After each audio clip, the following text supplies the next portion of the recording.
The purpose of this short video is to give you an overview of how to do matrix multiplication.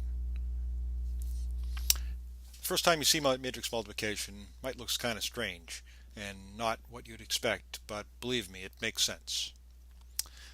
We start by describing what's called the dot product. It's matrix multiplication is based on the dot product, and if you have two lists of equal length, the dot product is simply a matter of multiplying the corresponding entries in the two lists and then adding them. So as an example, if we have two lists of length 3, 1, 3, negative 4, and 10, 5, 3, in Mathematica, just a period between those two lists indicates to do a dot product.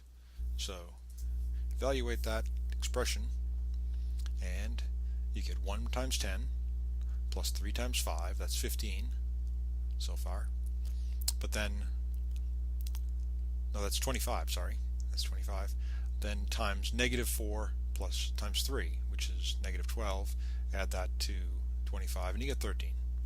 So the arithmetic works. The period between the two lists is actually a short form that most people use when they're doing a dot product, although there's a full form to that expression which involves the function dot. So dot of a pair of lists, again of the same length, will give you the dot product. In this case you get 0.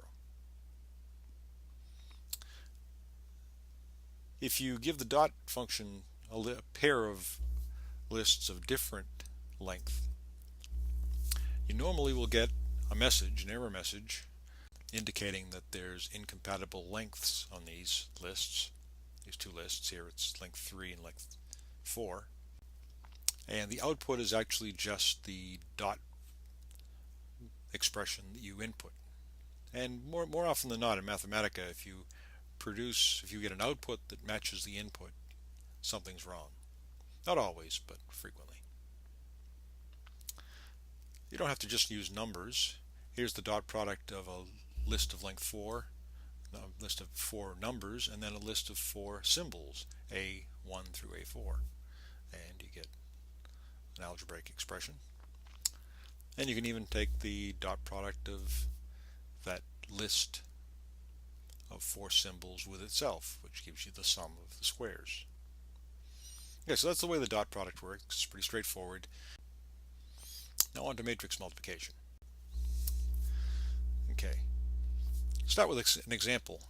Here's a matrix A that's 3 by 2, 3 rows, 2 columns, and matrix B, which is 2 by 4, 2 rows and 4 columns. And I've only defined the two matrices partially, because I want to focus on one entry. Okay, when you take the matrix product, multiply two matrices, each single entry in the product is the result of doing a dot product. Here we have row 2 of A and column 3 of B. And notice that these two matrices have the property that the rows and the columns, the rows of A and the columns of B, are both lists of length 2. So it's possible to do a dot product with them. And in fact, the product AB will have in its second row, third column, the dot product of these two vectors you see. So naturally the fact that there are 3 rows in A and 4 columns in B means that the product AB is 3 by 4.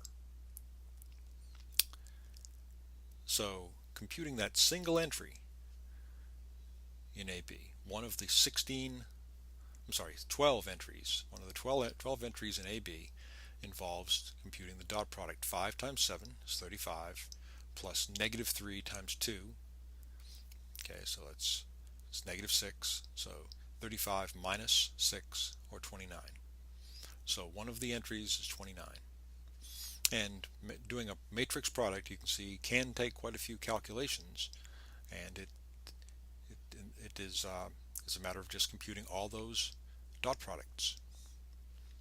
I should mention the term dot product and inner product are used interchangeably, and I'm using dot because it's actually the name of the Mathematica function. Okay, so there's a general description here, but let's look at another example using Mathematica. So here I'm going to generate a matrix, a random matrix 5 by 6 of integers, and I'm picking integers randomly between -20 and 20, just arbitrarily. So there's a 5 by 6 matrix, and B is going to be a 6 by 3. Okay, so A has rows of length 6, B has columns of length 6, so we can multiply A times B.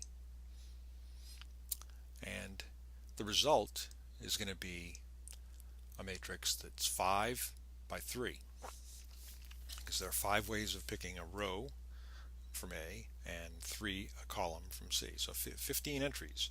We don't want to do that by hand because it involves multiplications and additions of several numbers. But Mathematica will do this easily. Just A dot B. Same dot product as with the dot product of two vectors or two lists, and you get your A times B. If we try to compute B times A, notice that if we take a row of B, that's 3 entries in each row, and a column of A, each column has 5 entries, you can't take the dot product. So B times A is not defined.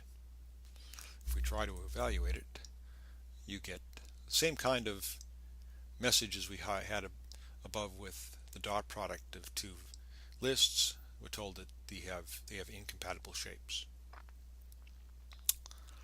Mathematica will do very large matrix multiplication of very large matrices. Here's an example. I'm not going to display two 500 by 500 matrices. And by the way, since these are 500 by 500, they're square, two square matrices. You could compute A times B or B times A here. But you can imagine how much calculation's involved here. But if we just generate AB and ask for the timing, how much time it takes to do AB, putting the semicolon at the end so that we don't get the actual output, the result. You can see, oops, yeah, it takes a variable amount of time, but about a 20th of a second. Okay, so it's very fast. Let me just close with kind of an interesting variation or generalization of matrix multiplication and the dot product. As I mentioned, dot products are also called inner products, and in Mathematica, inner is a generalization of the dot product. If I do the usage statement, generate the usage statement for inner, where the dot product involves multiplication of corresponding entries, and then addition. Let me just do that general dot product here. Inner lets you change the functions. Instead of multiplication and addition, you can use other functions. You can actually use times multiplication for the first function, and then plus for the second. See, the first function in this usage statement says that F plays the role of multiplication, G role of addition. So inner times plus is the same output as the dot product. If we switch plus and times, we get a kind of funny result. Here we add corresponding entries, x1 plus x2, y1 plus y2, and then multiply. It's conceivable there'd be cases where that might be useful. Here's one final example. Instead of plus, suppose we take two vectors and we add, instead of multiplying corresponding entries, we take the absolute value of the difference.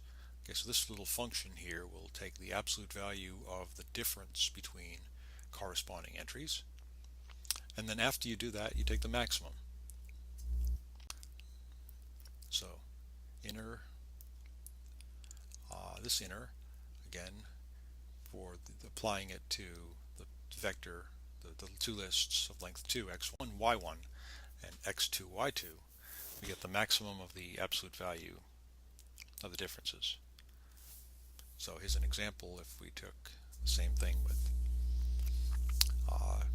specific vectors. Here in this case a length 3, it's the maximum difference between the coordinates. So 1 minus 4, there's a difference of 3 there, 4 minus 5, 1, and 5 minus 1, 4. So the maximum is picked out. This actually is used in some instances. And there are other funny examples you can make up. So you can have fun with that. I think that's going to close this quick demo.